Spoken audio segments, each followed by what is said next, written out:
Bienvenidos al Brunch. Investigamos, luego hablamos. Una producción de Mexicanos contra la Corrupción y la Impunidad. ¿No tuviste tiempo de leer las noticias más importantes sobre corrupción e impunidad? No te preocupes, en este podcast te contamos en pocos minutos todo lo que debes saber para mantenerte en la conversación y estar bien informado. Soy Lucía Vergara, directora de comunicación de Mexicanos contra la Corrupción, y hoy sábado 23 de mayo te cuento lo más importante de la semana. Comencemos con el caso de la senadora de Morena, Mariela Gutiérrez Escalante. Sí, la misma que admitió haber sacrificado a 10,000 perritos cuando era alcaldesa de Tecámac y que ahora enfrenta cuestionamientos por presuntamente ocultar una propiedad valuada en 36.5 millones de pesos en esa localidad. Después, analicemos el tema de la justicia selectiva y la relación del gobierno de Claudia Sheinbaum con Estados Unidos en el combate al crimen organizado, cuestionando si realmente las instituciones investigan con el mismo rigor a todos los actores políticos. También abordamos el caso de La Luz del Mundo, la decisión judicial que abre nuevamente la posibilidad de investigarla en México por delitos como abuso sexual, trata y lavado de dinero. Más adelante hablamos sobre la falta de titular en la Secretaría de Mujeres tras la salida de Citlali Hernández Mora y cuestionamos si la agenda de género realmente ocupa el lugar prioritario que el gobierno federal asegura darle. Así que, ¿ya tienes tu café o mimosa lista? Disfrútala y acompáñanos, que este brunch viene cargado de discrecionalidad, justicia selectiva y defensa de la biodiversidad. Este brunch comienza con un tema donde las declaraciones patrimoniales llegan más ligeras que un café americano con pan tostado, pero las propiedades, curiosamente, se sirven en formato de buffet completo.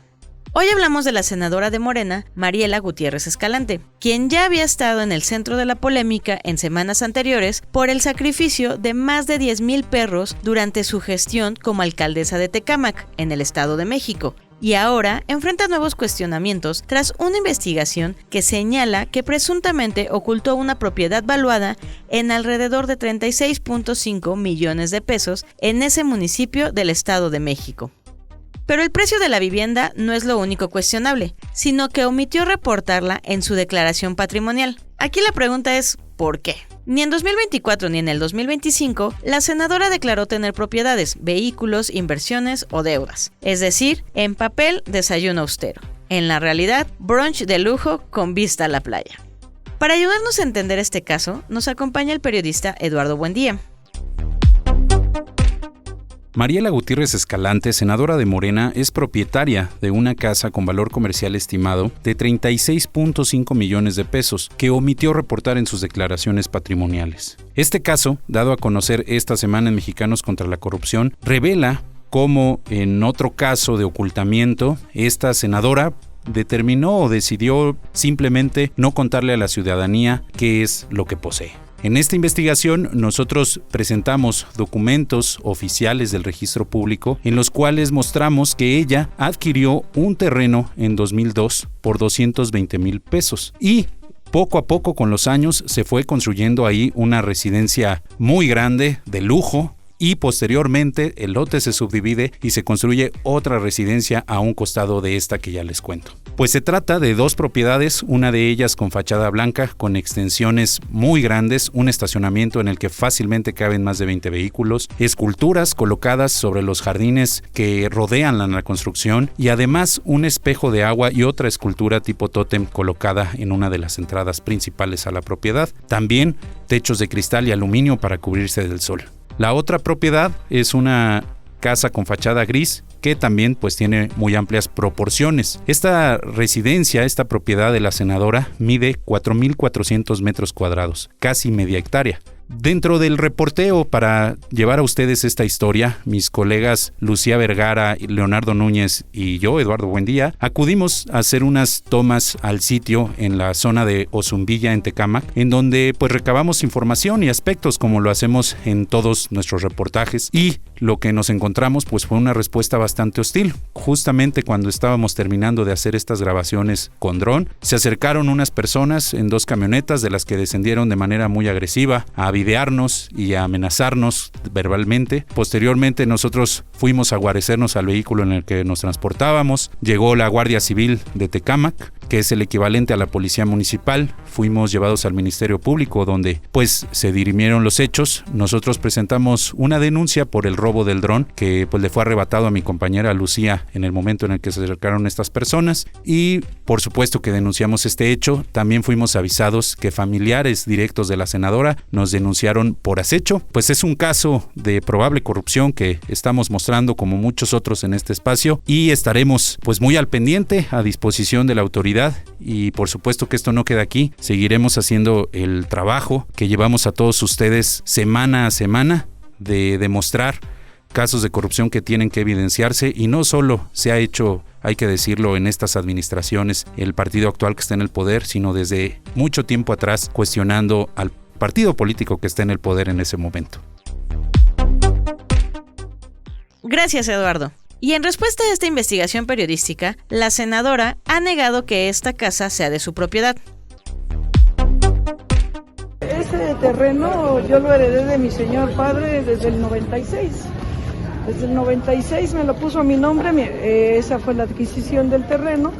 Fue mía, hoy es de mis hijos. Hoy es de sus hijos.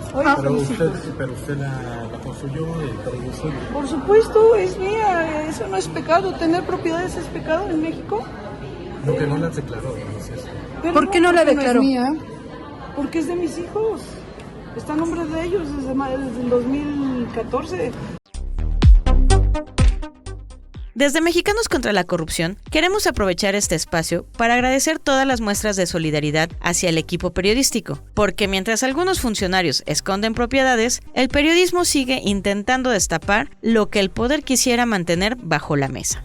Pero este caso no es una pieza aislada del menú, porque las propiedades de lujo incompatibles con los ingresos de funcionarios de la llamada Cuarta Transformación no son la excepción, sino casi un patrón que se repite con demasiada frecuencia. Desde Mexicanos contra la Corrupción y la Impunidad, hemos documentado en distintas ocasiones este mismo fenómeno. Funcionarios que llegan al poder con un discurso de austeridad en la boca y que poco tiempo después aparecen vinculados a la adquisición de propiedades en circunstancias dudosas que en la mayoría de los casos no corresponden con lo que declaran ni con lo que oficialmente perciben. Es el choque frontal entre el discurso y el estilo de vida, entre la austeridad que se presume y los privilegios que en la práctica se acumulan. Y es que los casos de corrupción luego se materializan en propiedades lujosas. La Casa Gris, Segalmex y la trama de Huachicol Fiscal son un claro ejemplo de esto. Para hablar de este fenómeno nos acompaña Leonardo Núñez, director de Investigación Aplicada.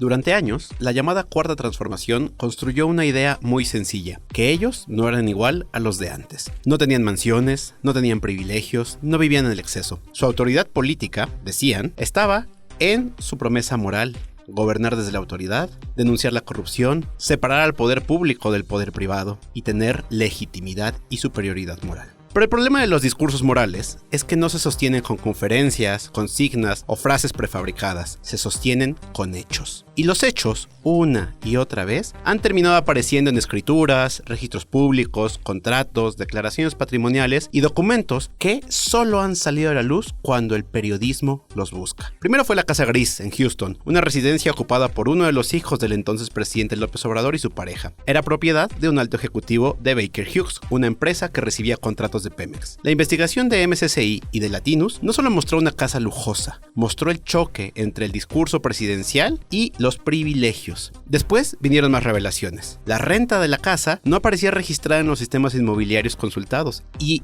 después aparecieron los contratos que el gobierno decía que no existían. El conflicto de interés estaba pintado de arriba a abajo. Luego llegó Segalmex, quizá el caso que mejor exhibe la distancia entre la retórica y la práctica del poder. Una institución que estaba dedicada a garantizar los alimentos de las personas más pobres terminó envuelta en un desfalco multimillonario. Y la historia no se quedó solamente en contratos o empresas fantasma. Diversas investigaciones documentaron que empresarios ligados a esa red participaron también en desarrollos inmobiliarios de lujo en la península de Yucatán. Es decir, mientras se hablaba de soberanía alimentaria y justicia social, el rastro del dinero llevaba a torres, departamentos y proyectos de lujo y alto valor. no para los más pobres. Más recientemente, el huachicol fiscal agregó otra capa a esta historia. Ya no solo hablamos de casas como símbolo de privilegio, sino de inmuebles que aparecen alrededor de redes empresariales gigantescas en aduanas, fiscalías y redes criminales. MSCI ha documentado empresas fantasma, concesiones y un contrabando de combustible que no paraba, pero también se han documentado departamentos de lujo en Miami asociados a personajes de esta trama. En uno de los casos, por ejemplo, se reportó que Humberto Bermúdez, con las cuentas congeladas por lavado de dinero, compró un departamento de lujo en una de las zonas más exclusivas de Miami, mientras su hermano, Hernán Bermúdez Requena, ex jefe de seguridad en Tabasco, era buscado por la Interpol. También están los casos donde la casa funciona como un emblema del poder personal. Gerardo Fernández Noroña, por ejemplo, ha defendido públicamente la compra de una casa en Tepoztlán por 12 millones de pesos, pero los documentos han mostrado que el predio fue registrado apenas en julio de 2025 y los comuneros denuncian irregularidades por tratarse de una propiedad comunal en la que ellos no consintieron la venta. Pedro Aces, el diputado de Morena cercano a Ricardo Monreal y también dirigente sindical, aparece ligado a un rancho de al menos 8 hectáreas en las faldas de la Jusco, con una casa tipo hacienda e incluso una plaza de toros. Arturo Ávila, vocero parlamentario de Morena,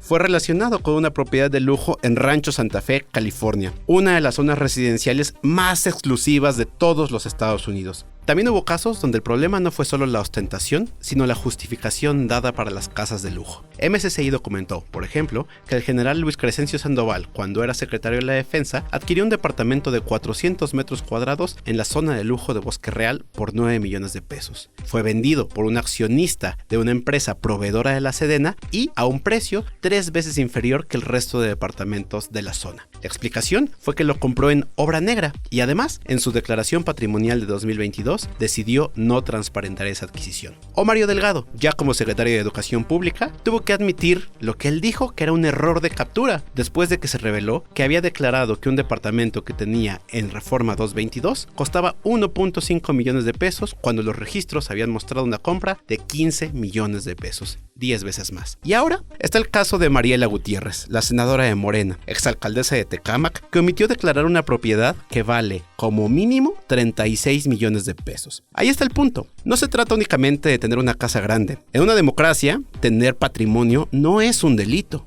El problema es otro. Cuando una persona que ocupó cargos públicos no reporta un bien de ese tamaño en su declaración patrimonial, el asunto deja de ser una discusión sobre gustos, sobre metros cuadrados, estilo de vida. No. Se convierte en una pregunta de rendición de cuentas. ¿Por qué no estaba declarado?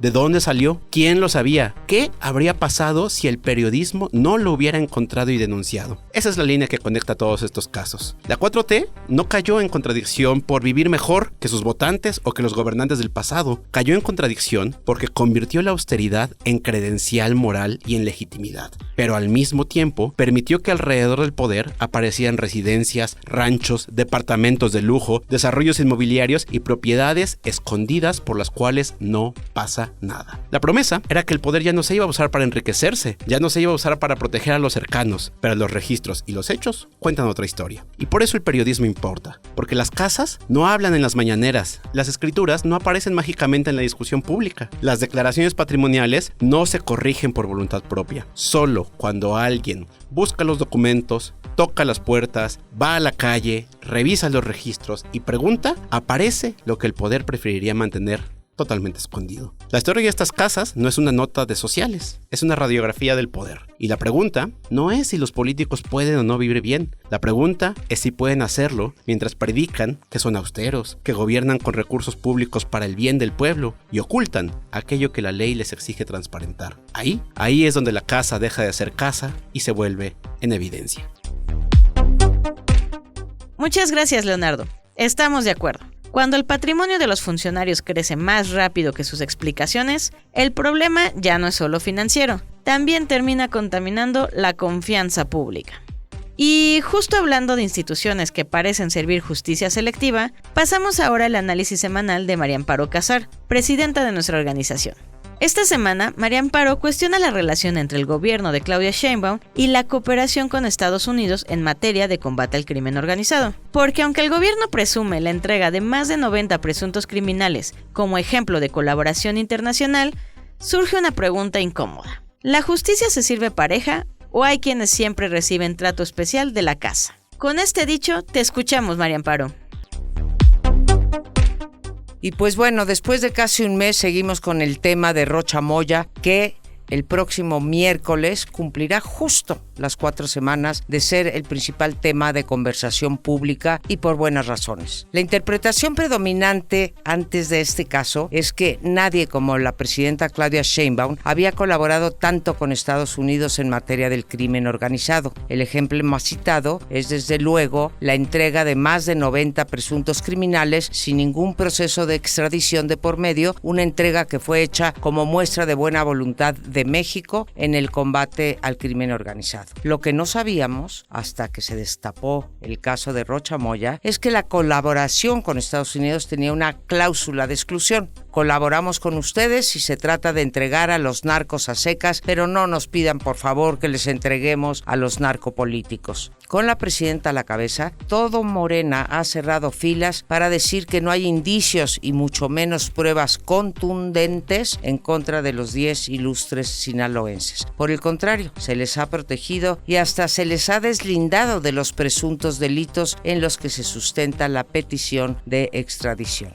El discurso oficialista ya dio de sí. Mientras todos los días se piden pruebas, lo que el gobierno ofrece es protección, protección y más protección. La presidenta niega una y otra vez que la CIA participe en operativos contra los cárteles, a pesar de que hay evidencia desde hace muchos años que atestiguan lo contrario. Como reportan los especialistas, y cito, siempre ha habido una operación selectiva facilitada por agentes de la CIA operando en México como parte de una campaña para desmantelar las redes criminales. Ahí está el caso. Botón demuestra la extracción del Mayo Zambada de territorio nacional con un piloto estadounidense que despegó de territorio mexicano y aterrizó en Nuevo México. Y esto conecta con el caso de Chihuahua y de su gobernadora Maru Campos. Al respecto, yo lo que tengo son una serie de preguntas. ¿Por qué en el caso de Chihuahua no hay que creerle a la gobernadora que ella no estaba enterada del acompañamiento de 2 integrantes de la CIA en el desmantelamiento del narcolaboratorio? ¿Han reparado acaso en que todo el personal de la CIA en territorio nacional tiene que ser autorizado por el gobierno federal, mas no por el estatal? ¿Acaso el gobierno mexicano no está encargado de vigilar las actividades de esos agentes? A mí se me antoja imposible que ninguna dependencia del gobierno federal estuviese enterada del operativo Chihuahua, amén de que el ejército estuvo presente en ese mismo operativo. Pero sigo con mis preguntas. ¿Por qué la fiscalía llamó inmediatamente a 50 funcionarios del gobierno de Chihuahua a declarar, pero a ninguno de los involucrados en el caso de Rocha Moya? ¿Por qué se pide juicio político a la gobernadora de Chihuahua, pero nunca se puso en la mesa la misma petición contra el gobernador con licencia de Sonora y el todavía senador Insunza? ¿Por qué en el caso de Maru Campos se asume que hay pruebas como para pedir un juicio político, pero no se pide contundencia en las mismas? ¿Por qué se convoca a una marcha en Chihuahua, por cierto, fallida, que se organizó desde el centro y con la cúpula de Morena para defender la soberanía, pero se impide poner una manta en contra de Rocha Moya y asociados en el primer cuadro de la capital? ¿Por qué se le da protección al exgobernador pero no a la gobernadora, en cuyo estado más de un funcionario se juega la vida tratando de perseguir al crimen organizado? ¿Por qué en el caso de Rocha Moya se hace caso de las palabras del gobernador de Sonora, Alfonso Durazo, en su calidad de presidente del Consejo Nacional de Morena, de que por el bien de todos, más vale que seamos respetuosos de la presunción de inocencia, porque nos puede afectar a cualquiera, cualquier día? Para Rocha sí, pero para Maru Campos no. Última pregunta y ya los dejo de aburrir. ¿Por qué los morenistas han pasado tantas leyes en contra de la presunción de inocencia como la ampliación de la prisión preventiva oficiosa? ¿Será para tener un arma contra la oposición? La respuesta a todas estas preguntas es solo una, desgraciadamente: la utilización discrecional de los aparatos del Estado y de justicia en contra de los opositores. En un caso se quiere procesar a una gobernadora que persigue al crimen organizado y en el otro se protege a quien colabora con el crimen organizado. Una promesa más que ha sido incumplida en los 8 años que lleva la 4T entre nosotros. Nunca más se utilizará la justicia con fines políticos. Gracias por este análisis tan necesario. Cuando las instituciones dejan de investigar con el mismo rigor para todos, la justicia termina pareciéndose más a un menú discrecional que a un derecho universal. Y hablando de expedientes que parecen guardarse en el congelador institucional, pasamos ahora a un caso que vuelve a poner bajo presión a la Fiscalía General de la República. Pues en días pasados, un juez abrió la posibilidad de que la Iglesia La Luz del Mundo sea de nuevo investigada en México. Porque hasta ahora la Fiscalía archivó una investigación de más de 1000 páginas contra esta iglesia, por delitos como trata de personas, explotación sexual, lavado de dinero y delincuencia organizada. Todo esto pese a testimonios de víctimas, pruebas financieras y señalamientos sobre abortos forzados y entrenamiento paramilitar. Mientras en México el expediente parecía quedarse enfriándose sobre la barra, Nazón Joaquín García, líder de La Luz del Mundo, cumple en Estados Unidos una condena por abuso sexual y enfrenta nuevos cargos por tráfico sexual y crimen organizado. Para ayudarnos a entender este caso, hoy nos acompaña Juan Carlos Romero, colaborador del blog de Desarmar la Corrupción. Existe un expediente judicial de más de 1100 páginas. Un expediente que la Fiscalía General de la República decidió archivar, a pesar de que contenía testimonios de víctimas, rutas de dinero hacia paraísos fiscales, la evidencia de un hospital donde se practicaban abortos a menores de edad y hasta un brazo paramilitar entrenándose en territorio del cártel Jalisco Nueva Generación. El caso es el de la Iglesia de la Luz del Mundo y su líder Nazón Joaquín García. Y lo que pasó el 28 de abril de 2026 cambió el tablero. Para entenderlo hay que recordar. En 2019, 2 sobrevivientes, Xóchitl Martín y Sharim Guzmán, denunciaron ante la FGR una estructura criminal dentro de la organización religiosa. Durante años, la Fiscalía recabó pruebas que en cualquier país serían suficientes para desmantelar una red de trata, explotación sexual y delincuencia organizada. Pero en México eso no bastó. La Fiscalía decidió no ejercer acción penal, cerró el caso, lo mandó a un cajón con llave. Sin embargo, el pasado 28 de abril de este año, un juez federal se negó a convalidar ese carpetazo y atención, eso no fue un milagro. Fue el resultado directo de la resistencia de las víctimas y de la intervención estratégica de su abogado Miguel Alfonso Mesa. Impugnaron la resolución porque la Fiscalía intentó cerrar todo en total opacidad sin siquiera notificarles. El juez determinó algo clave. La Fiscalía General de la República no agotó las líneas de investigación, así que ahora está obligada a reabrir el expediente y a valorar todas esas páginas que quiso ignorar. Pero no nos engañemos, un freno judicial no es una sentencia. En contraste con Estados Unidos es abismal. Mientras aquí la FGR decía no hay delito, Nazón Joaquín García cumplía en California una condena de 16 años y 8 meses por abuso sexual de 3 menores. Y en septiembre de 2025, el Departamento de Justicia estadounidense le imputó nuevos cargos: crimen organizado, tráfico sexual y explotación infantil.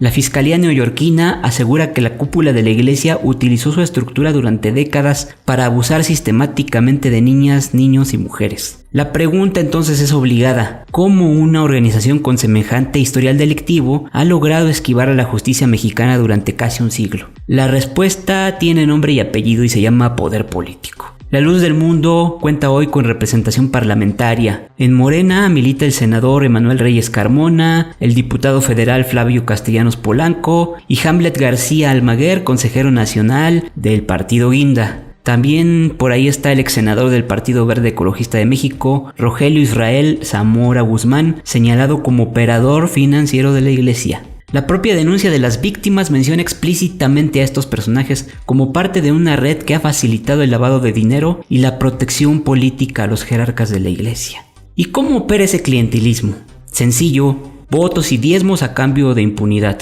La iglesia tiene más de 188,000 fieles en el país, suficientes para inclinar las elecciones en algunos casos. En 2021, al menos 20 pastores fueron postulados a cargos de representación popular, 15 por Morena, 3 por Movimiento Ciudadano y 2 por el Partido Verde.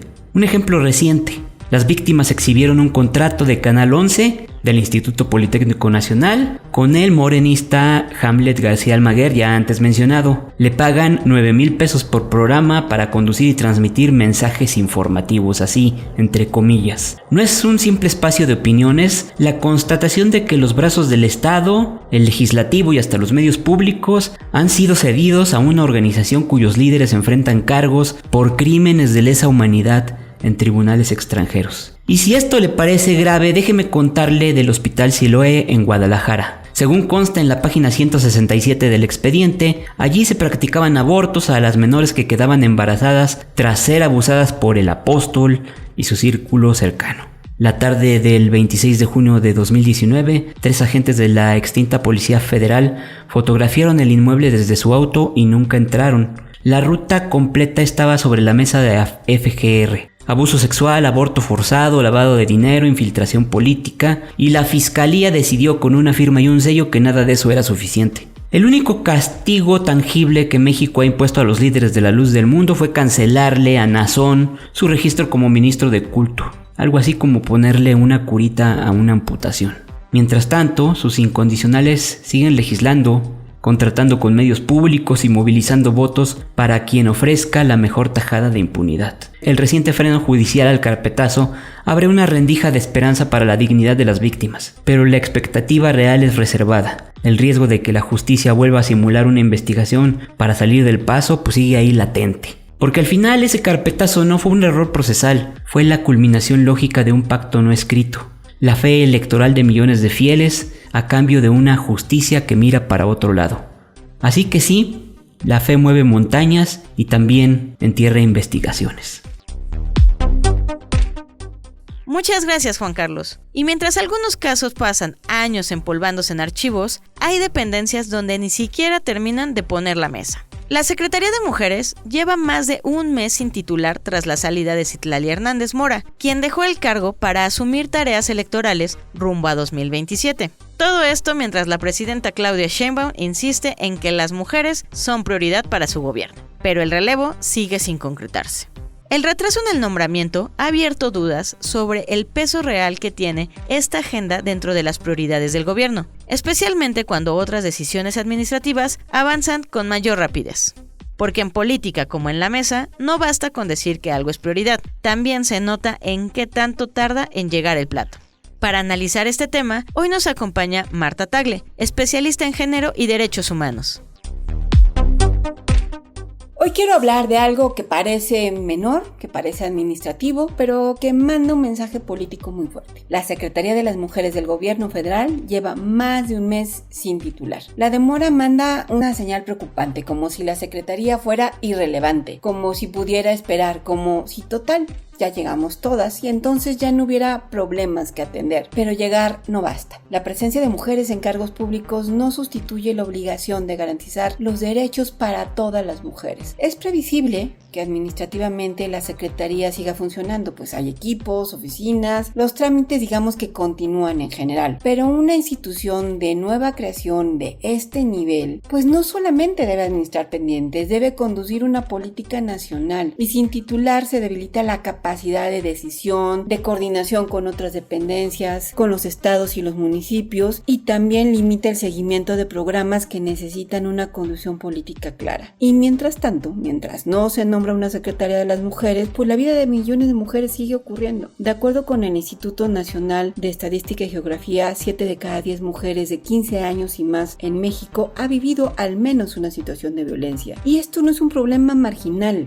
atraviesa hogares, calles, escuelas, trabajos, todos los espacios donde estamos las mujeres, por supuesto también en los medios, en la política, en cualquier espacio. Las mujeres también seguimos sosteniendo los cuidados. La encuesta nacional sobre el uso del tiempo del 2024 nos mostró que son las mujeres que dedicamos en promedio 39.7 horas semanales al trabajo doméstico de cuidados y voluntario no remunerado, mientras que los hombres dedican 18.2 horas. Esta brecha limita ingresos, descanso, autonomía, la posibilidad de participar en la política, en la sociedad, en muchas otras actividades y bueno, incluso la posibilidad de tener vida propia. Y esto pues no se corrige con discursos, se requiere una política pública. Por eso preocupa que la Secretaría siga sin una cabeza visible. Hay procesos que pueden quedar inconclusos o perder fuerza. La política nacional de cuidado, la coordinación con los estados, las estrategias para prevenir y atender las violencias, el seguimiento a los refugios que atienden justamente las violencias, los centros de atención, la transversalidad de género en el presupuesto y el diálogo con organizaciones feministas, con víctimas, con especialistas para entre todas construir soluciones. En fin, la Secretaría de las Mujeres tendría que empujar al resto del gobierno a asumir que la igualdad no es un tema sectorial ni menor. La salud, la educación, el trabajo, bienestar, la seguridad, los temas presupuestarios, hacendarios, fiscales,